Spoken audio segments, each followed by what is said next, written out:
नमस्कार साथियों, कैसे हैं आप सभी। उम्मीद है कि सभी फिट और हेल्दी होंगे। साथियों, आप देख रहे हैं मेडिकल स्पीकिंग और मैं हूं आपके साथ समर। दोस्तों, आज का हमारा शो खास उन बच्चों के लिए है जो अभी 10वीं और 12वीं क्लास में है और आने वाले कुछ महीनों में ही उनके एग्जाम है।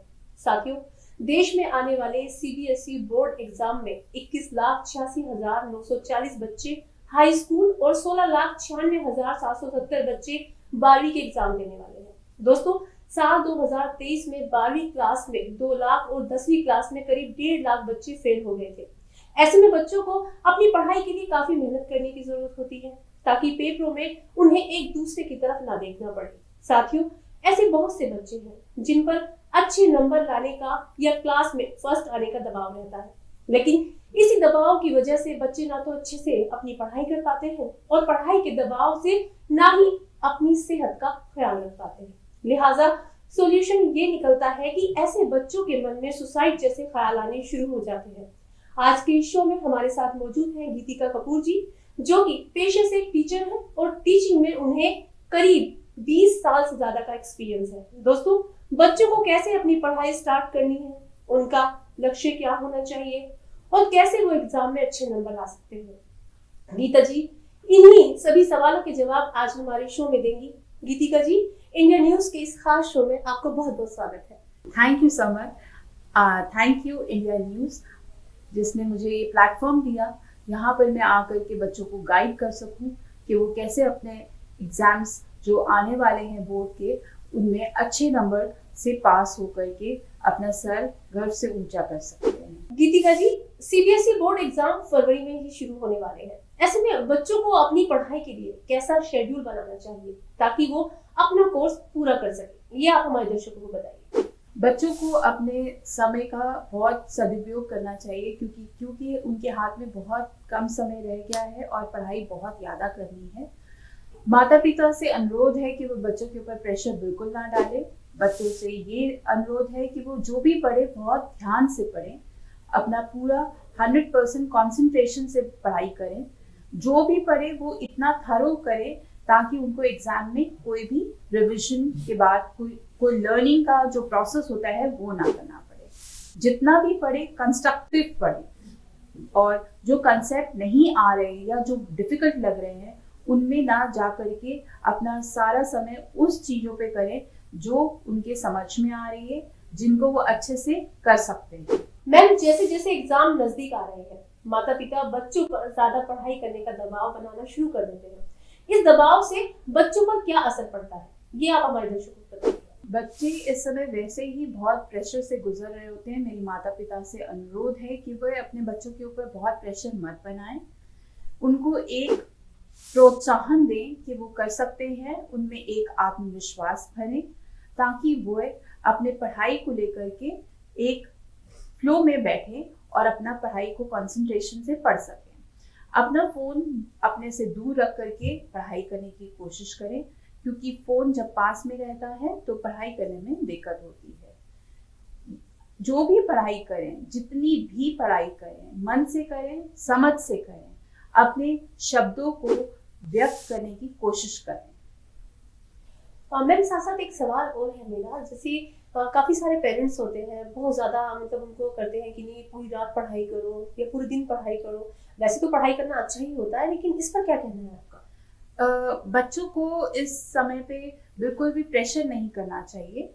समय समय पर ब्रेक देना चाहिए अपनी पढ़ाई के बाद, और पूरी रात अगर वे पढ़ सकते हैं तो उनको पढ़ना चाहिए, नहीं तो सुबह के कुछ आवर्स अपने यूटिलाइज करने चाहिए, देर रात तक पढ़ना चाहिए। ब्रेक्स बहुत ज़रूरी होता है, एक टहलना, एक चक्कर लगा लेना पार्क का, या कुछ खाने पीने के लिए अपनी उस सीट पर से उठ करके अपना टाइम को प्रॉपर्ली यूटिलाइज करना। मैम, एग्जाम होने के कुछ समय बाकी है, बहुत से बच्चों ने दिन रात मेहनत करनी शुरू कर दी है, लेकिन कुछ बच्चों का अभी भी पढ़ाई में मन नहीं लग रहा है। ऐसे बच्चे पढ़ाई में मन लगाने के लिए ऐसा क्या करें जो वो पढ़ाई में उनका मन लग जाए? जैसे कि समय बहुत कम है और पढ़ाई बहुत ज़्यादा करनी है, मेरी बच्चों से एक छोटी सी रिक्वेस्ट है कि आप वो टॉपिक्स पकड़िए जिनमें आप पूर्ण रूप से कॉन्फिडेंट है कि आप कर सकें। वो टॉपिक पकड़िए जिनमें कि मार्क्स ज़्यादा स्कोर हम कर सकते हैं। अब वो समय चला गया कि आप एक एक क्वेश्चन को अच्छे से पढ़ें, आप समझने की चेष्टा करें, रटे नहीं। रटने में मैं बिल्कुल विश्वास नहीं करती हूँ। आप जो कंसेप्ट आपने समझे हैं, आप उनको अपने भी शब्दों में लिख करके अपने क्वेश्चंस को कर सकते हैं। टॉपिक्स वो पकड़िए जिनकी वेटेज एग्जाम में ज़्यादा है। हैवी टॉपिक जो आपको नहीं समझ में आ रहे, मेरी तरफ से आप उनको छोड़ दें या एक बार दोहरा दें, रीड कर लें, ताकि अगर एग्जाम में कुछ भी आता है तो आप उसका उत्तर सही से लिख सकें। जी मैम, एक सवाल और है मेरा, और जैसे अभी 10th क्लास के सीबीएसई बोर्ड के एग्जाम होने वाले हैं या और भी एग्जाम होने वाले हैं, तो कुछ स्कूल के अंदर ऐसा होता है कि अलग सिलेबस से मतलब अलग क्वेश्चन पूछते हैं या टेस्ट लेते हैं, तो उसमें वो मालूम होता है क्या, कुछ भी आइडिया होता है कि ये सवाल आएंगे या फिर ये एग्जाम में ये आने वाला है? देखिए, बहुत मार्केट में बहुत तरीके से पेपर्स मिलते हैं, 10 ईयर क्वेश्चन ईयर्स मिलते हैं। हमारे स्कूल्स के ही पेपर्स टीचर्स देती हैं बच्चों को, ताकि वो एक बार उनको देख सके, उनको पता चल सके कि किस टॉपिक से कौन सा क्वेश्चन आ सकता है। तो मेरे ख्याल से बच्चों को वो क्वेश्चंस ध्यान से पढ़ने चाहिए और उन्हीं क्वेश्चंस को लेकर के अपने सब्जेक्ट को थरो होना चाहिए। जी, अभी हमने जब अपना ये शो सोशल मीडिया पर डाला था तो उसमें एक क्वेश्चन आया था, तो बच्चे ने पूछा कि मैम मेरे अभी 8 दिन पहले कुछ पेपर मेरे टेस्ट लिए स्कूल के अंदर, लेकिन सवाल बिल्कुल हाई लेवल वाले थे, तो टीचर ने वो सवाल क्यों नहीं पूछे जो आने वाले एग्जाम में थे, तो उसको क्या जवाब देंगे आप? ये तो बहुत ही सवाल ऐसा है कि आपने देखिए, टीचर का मकसद ये नहीं होता है कि बहुत टफ पेपर बनाए। टीचर का मकसद ये होता है कि एटलीस्ट जो बच्चे ने पढ़ा है वो कितना थरो है, वो कितना बच्चे ने क्लास में बैठ के समझा है। आप क्लास में बैठ करके ही अगर टीचर को अच्छे से सुनेंगे, उनकी जो भी वो आपको समझाने की कोशिश कर रही हैं, अगर वही आप ध्यान से सुन रहे होते तो शायद ये नौबत नहीं आती। जी मैम, बच्चे एग्जाम को लेकर चिंता में है, धीरे धीरे वो इतना प्रेशर में आ जाते हैं कि लास्ट टाइम में वो कुछ तैयारी ही नहीं कर पाते। ऐसे बच्चों के लिए आपका क्या कहना है? बच्चों को चाहिए कि वे धैर्य से काम लें, अपना टाइम को अच्छे से यूटिलाइज करें, अपना मोबाइल, सोशल मीडिया, इससे कुछ दिनों के लिए अपने आप को कट ऑफ कर लें। जी, घर में कुछ हल्के फुल्के काम काज करके अपने प्रेशर को कम करने की कोशिश करें। टीवी, मोबाइल, कंप्यूटर्स, इनसे थोड़ा दूर रहेंगे तो अपने आप को रिलैक्स फील करा सकेंगे। जो आपने पढ़ा है वो आपको याद रहेगा, क्योंकि आपकी दिशा एक ही होगी कि आपका लक्ष्य एक है, आपको पास होना है, अच्छे नंबर लाने हैं। तो अगर आप इन सब सोशल मीडिया से थोड़े दिनों के लिए अपने आप को कट ऑफ कर लेंगे तो कुछ खोएंगे नहीं, आप बहुत कुछ पाएंगे। जी मैम, देखा गया है कुछ बच्चे लापरवाह होते हैं, टीचर भी उन्हें रोज यही ब्रीफ करते हैं कि आपको पढ़ना है, जैसे अभी आप भी बच्चों को समझा रही है कि लैपटॉप से दूर रहना है या मोबाइल नहीं छूना, और पेरेंट्स भी यही करते हैं। लेकिन बच्चों का दिमाग ऐसा क्यों होता है कि वो समझ नहीं पाते कि आने वाली लाइफ में उन्हें करना क्या है?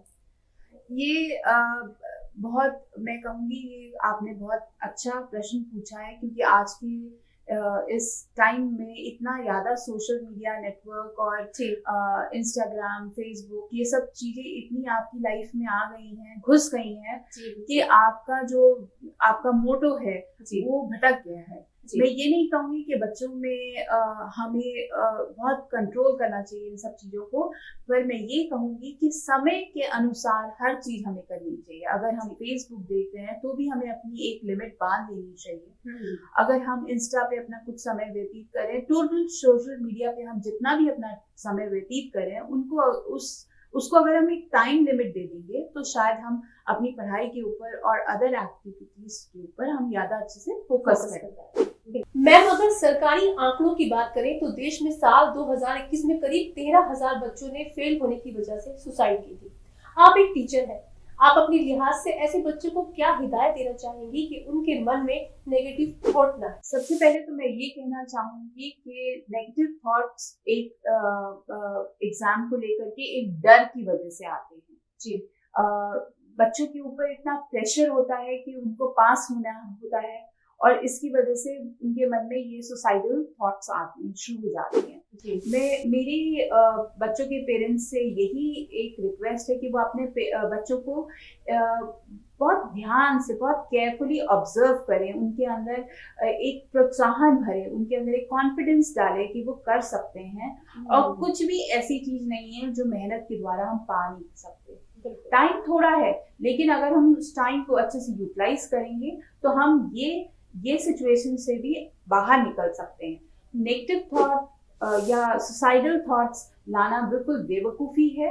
मेरी बच्चों से अनुरोध है, टीचर से अनुरोध है कि वो अपने बच्चों को गाइड करें ताकि उनके मन में ये थॉट्स ना आए और वो अच्छे से एग्जाम दे सकें। जी, जैसे गीतिका जी, आपको देखिए, आप एक टीचर हैं और जब आपके भी एग्जाम आए होंगे, आपने भी बोर्ड के एग्जाम क्लियर करे होंगे, और आज जो आप यहाँ पर बैठी हैं इंडिया न्यूज पर सबके सामने और बच्चों को ये बता रही हैं कि कैसे बच्चों को अपनी पढ़ाई का रुझान बढ़ाना चाहिए, तो उस टाइम जब आप पढ़ाई कर रही थी तो बच्चों को थोड़ा सा बताइए कि आपके माइंड में क्या था कि आपको कैसे अचीव करना है, ये टीचर बनना है, कैसे आपने स्टार्ट किया अपनी पढ़ाई को? देखिए, पहली बात तो मैं ये कहना चाहूँगी, मैं अपने गुरुजनों का, अपने माता पिता का बहुत बहुत थैंक यू करना चाहती हूँ, क्योंकि उन्होंने मुझे ये परवरिश दी कि मेरा जो है डे 1 से मैं मेहनत करने की कोशिश करती हूँ। मैं लास्ट मोमेंट के लिए कुछ भी नहीं छोड़ती हूँ।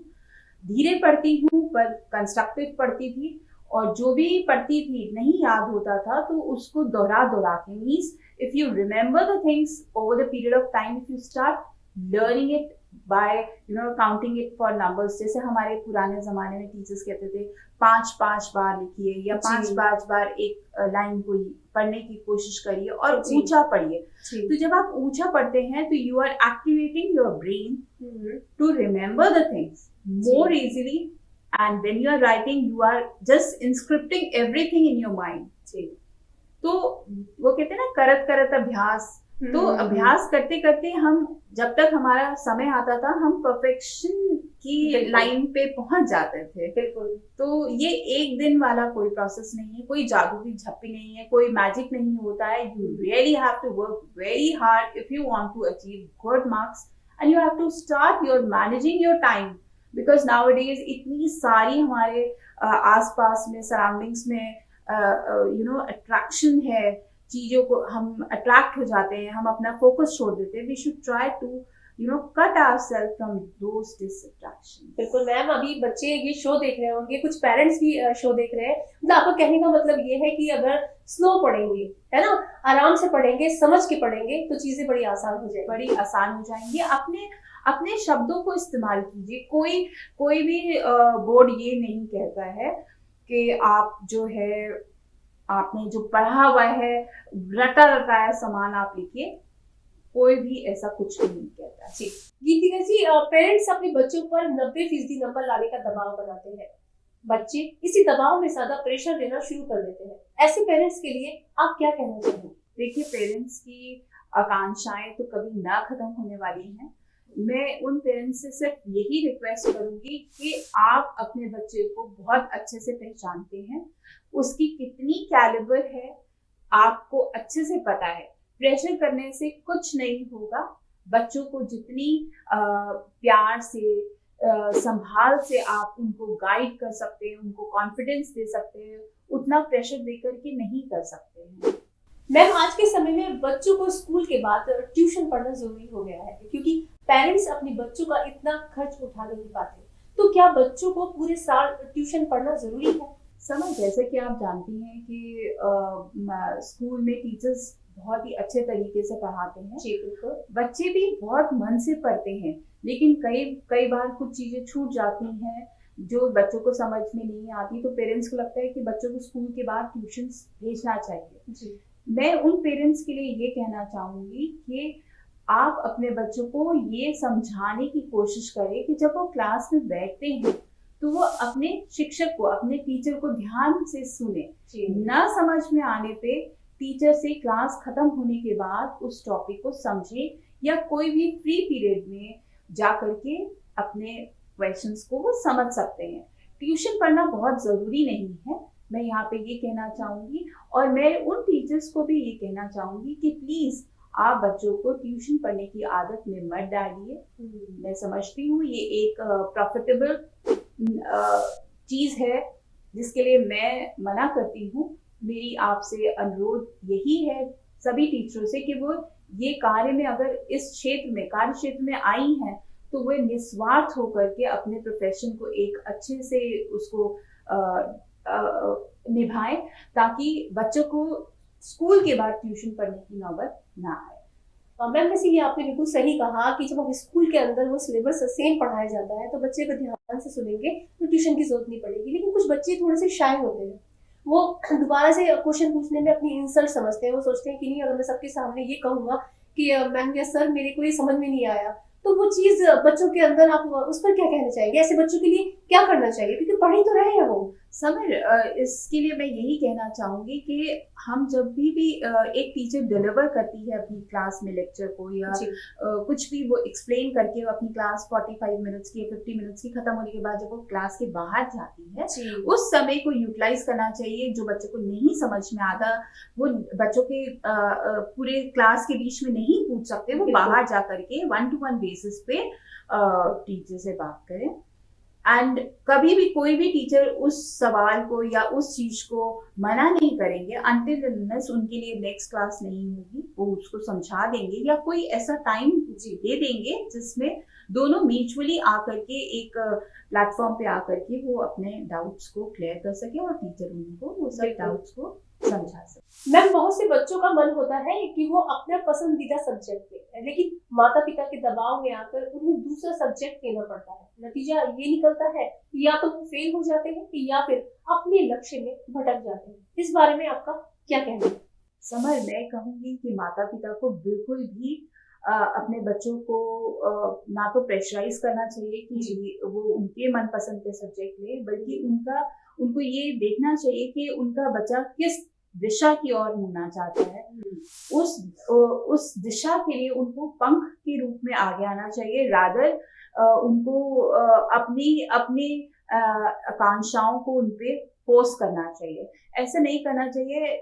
मेजरली बच्चे इसीलिए अपने लक्ष्य से भटक जाते हैं, उनको अपनी दिशा समझ नहीं आती और वो कंफ्यूज हो जाते हैं क्योंकि वो जो पढ़ना चाहते वो पढ़ नहीं पाते और जो उनका मन करता है पढ़ने के लिए वो माता पिता उनको बिल्कुल भी पढ़ने के लिए प्रोत्साहन नहीं देते। जी मैम, आपका बिल्कुल सही कहना है, ऐसे ही होता है। लेकिन कुछ बच्चे ना ऐसे होते हैं कि इस चीज का फायदा उठाते हैं कि अगर माँ बाप ने बोला कि नहीं आपको साइंस में अच्छे नंबर लेके आने हैं, क्योंकि आपको डॉक्टर बनना है या आपको मैथ में अच्छे नंबर लेके आने हैं, तो उन बच्चों के लिए आप क्या कहना चाहोगे जो लापरवाही में इस चीज का गलत फायदा उठाते हैं?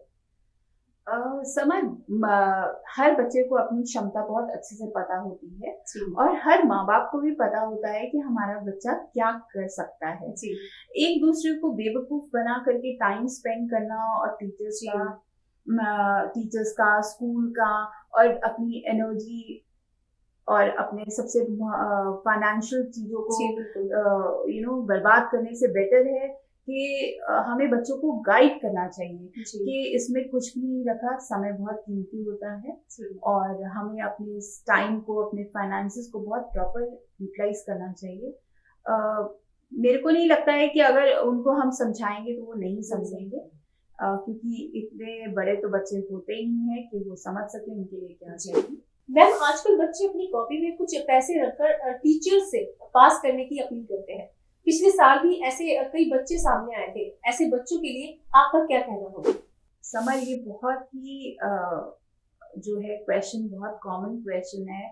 जब भी हम सीबीएसई की कॉपीज को चेक करते हैं तो हमारे को बहुत सारी ऐसी चीजें मिलती हैं जो कि समझ नहीं आता है कि उनमें हम क्या करें। बट ऐसा मैं आपको ये बहुत क्लियर शब्दों में ये समझाना चाहती हूँ सभी बच्चों को, माता पिताओं को, कि ऐसी एक्टिविटीज करके उनको मार्क्स कभी नहीं मिल सकते। सीबीएसई कभी भी नहीं कहता है कि आप जो है आंसर शीट्स में पैसे को स्टेपल करें या रखें या कुछ ऐसा नोट लिखें जिसमें आपने अपनी व्यथा लिखी है कि आप पढ़ नहीं पाए और आपको मार्क्स चाहिए। ये सब लिखने से कोई भी फायदा नहीं है। सीबीएसई कभी भी इन सब चीजों को कोई भी प्रमोट नहीं करता है।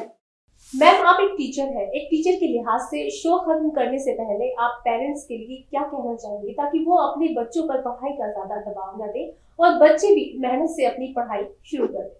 सबसे पहले माता पिता को यही बोलना चाहूंगी कि अपने बच्चों के लिए एक प्लेटफॉर्म बनाएं कि वो उस प्लेटफॉर्म पे खड़े होकर के अपने बच्चे का हाथ पकड़ कर उसको सपोर्ट कर सके कि आप घबराइए नहीं, हम आपके साथ में हैं।